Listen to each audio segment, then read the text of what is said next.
Warahmatullahi wabarakatuh. Alhamdulillahirabbil alamin wal aqibatu lil muttaqin wala udwana illa 'alal dzalimin. Perkenalkan, nama saya Muhammad Ilham dari Prodi PAI akan menjawab pertanyaan mata kuliah kurikulum untuk memenuhi tugas ulangan tengah semester.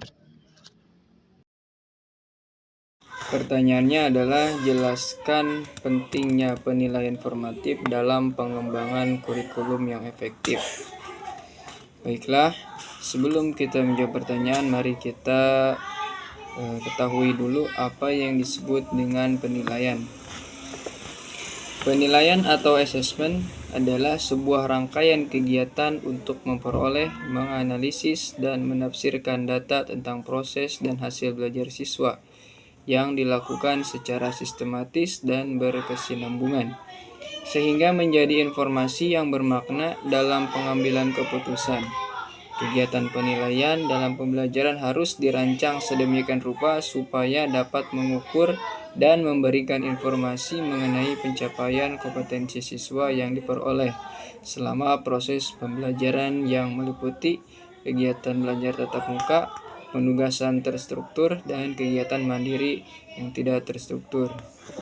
Kemudian kita ketahui apa yang dimaksud dengan penilaian formatif.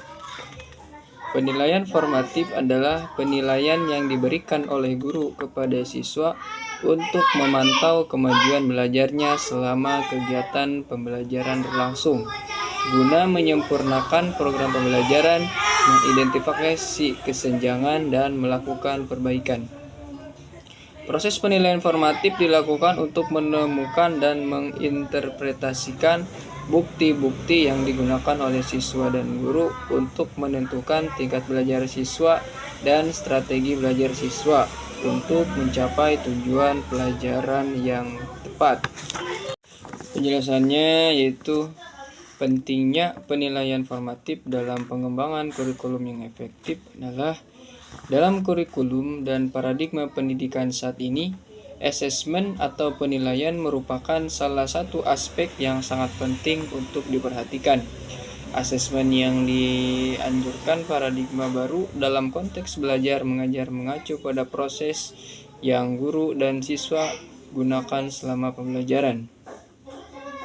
Hal ini untuk memberikan umpan balik serta memodifikasi pembelajaran dan pengajaran yang sedang berlangsung dengan cara meningkatkan pencapaian siswa dari hasil pembelajaran yang diinginkan. Oleh karena itu, jika mengacu pada paradigma saat ini, di mana kurikulum merdeka merupakan hal baru dalam dunia pendidikan, maka penilaian formatif atau penilaian selama proses pembelajaran lebih dianjurkan. Hal ini didukung oleh pernyataan Puspendik Kemendikbud yang menyatakan bahwa penilaian kurikulum mandiri menekankan praktik pembelajaran yang berpusat pada siswa. Selain itu, perubahan paradigma pembelajaran harus dibarengi dengan perubahan paradigma penilaian yang digunakan oleh pendidik agar menjadi satuan pembelajaran yang baik secara lebih terperinci. Kurikulum merdeka adalah kurikulum yang menggunakan pembelajaran yang beragam di berbagai konten pembelajaran yang memungkinkan siswa memiliki cukup waktu untuk mengeksplorasi konsep dan memperkuat kompetensi. Selama proses pembelajaran, guru dapat secara fleksibel memilih berbagai alat pengajaran agar pembelajaran menyesuaikan dengan kebutuhan dan minat belajar siswa, sehingga proses penilaian atau asesmen juga akan secara tidak langsung menyesuaikan. Dengan demikian, asesmen dalam kurikulum sangat penting untuk mengetahui pemahaman dan kinerja siswa selama proses pembelajaran serta dapat digunakan sebagai alat untuk mengevaluasi pembelajaran. Penilaian formatif yang dilakukan dalam proses pembelajaran memberikan kesempatan kepada siswa secara langsung untuk memperbaiki dan mengembangkan keterampilannya lebih lanjut dalam proses pembelajaran. Penilaian formatif yang dilakukan dalam proses pembelajaran memberikan kesempatan kepada siswa secara langsung untuk memperbaiki dan mengembangkan keterampilan lebih lanjut dalam proses pembelajaran. Baiklah, di sini adalah bentuk-bentuk penilaian formatif. ada dua, yaitu penilaian formatif secara tertulis dan tidak tertulis. Penilaian formatif secara tidak tertulis yang pertama adalah diskusi kelas yang bertujuan untuk mengembangkan kemampuan siswa dalam berkomunikasi di depan umum dan mengembangkan kemampuan siswa dalam mengemukakan pendapat.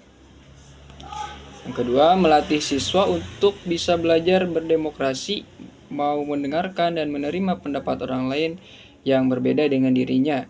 Juga belajar merespon pendapat tersebut dengan cara yang sopan dan juga simpatis. Yang kedua yaitu drama. Tujuannya itu mengembangkan kemampuan seni peran siswa dalam belajar berkomunikasi dan mendorong siswa untuk melihat suatu permasalahan dari perspektif yang berbeda sehingga siswa dapat menumbuhkan jiwa empati dan meningkatkan kemampuan untuk berpikir kritis. Yang ketiga, produk. Fungsinya itu membuat model miniatur 3 dimensi, produk digital, dan lain sebagainya untuk melatih keterampilan siswa yang dituangkan dalam produk.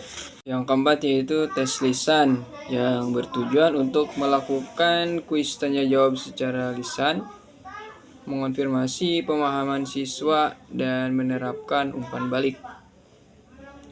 Dan contoh bentuk asesmen formatif tertulis yaitu pertama, refleksi. Tujuannya untuk melatih siswa berperan aktif dalam mengevaluasi kegiatan belajar mereka sendiri serta memikirkan bagaimana cara mereka dapat memperbaiki diri menjadi lebih baik. Hasil refleksi dapat digunakan oleh guru untuk melihat sisi lain siswa selama proses kegiatan belajar sedang berlangsung. Yang kedua, jurnal. Yaitu melatih kemampuan siswa untuk mengorganisasi serta mengekspresikan pemikiran mereka ke dalam bentuk tulisan. Jurnal ini biasanya akan ditulis dengan bahasa yang kurang formal sehingga tugas ini akan memberikan kebebasan kepada siswa untuk berpikir lebih kreatif, dan jurnal ini menjadi alat untuk siswa untuk merefleksikan perkembangan mereka secara berkesinambungan. Yang ketiga, esai, yaitu mengasah keterampilan menulis akademis siswa, misalnya seperti mengembangkan argumentasi, menyajikan bukti, mencari sumber-sumber yang terpercaya untuk mendukung argumen yang dimilikinya, serta mencari referensi yang dapat mengembangkan kemampuan berpikir kritis dan daya analisis siswa, serta mendorong kemampuan siswa untuk mengeksplorasi topik, mengomunikasikan pemahaman siswa dengan cara yang menarik. Yang keempat, tes tertulis, yaitu pertama kuis pilihan ganda, yang kedua kuis dalam bentuk pertanyaan, dan ketiga menerapkan umpan balik. Jadi kesimpulannya adalah penilaian formatif dibuat dengan tujuan untuk memantau dan memperbaiki proses kegiatan belajar siswa serta juga bertujuan untuk mengevaluasi pencapaian tujuan pembelajaran. Dalam penerapannya, penilaian formatif ini dilakukan untuk mengidentifikasi kebutuhan belajar siswa, hambatan atau kesulitan apa saja yang mereka hadapi, dan juga sebagai alat untuk mendapatkan informasi perkembangan siswa. Bisa dikatakan bahwa informasi ini adalah bentuk umpan balik bagi siswa dan juga guru, dan ini mengakibatkan akan tercapainya tujuan pendidikan atau kurikulum yang dituju, supaya penilaian formatif dalam kurikulum ini dapat memberikan manfaat kepada siswa dan juga guru. Terima kasih atas perhatiannya. Kurang dan lebihnya saya mohon maaf. Wassalamualaikum warahmatullahi wabarakatuh.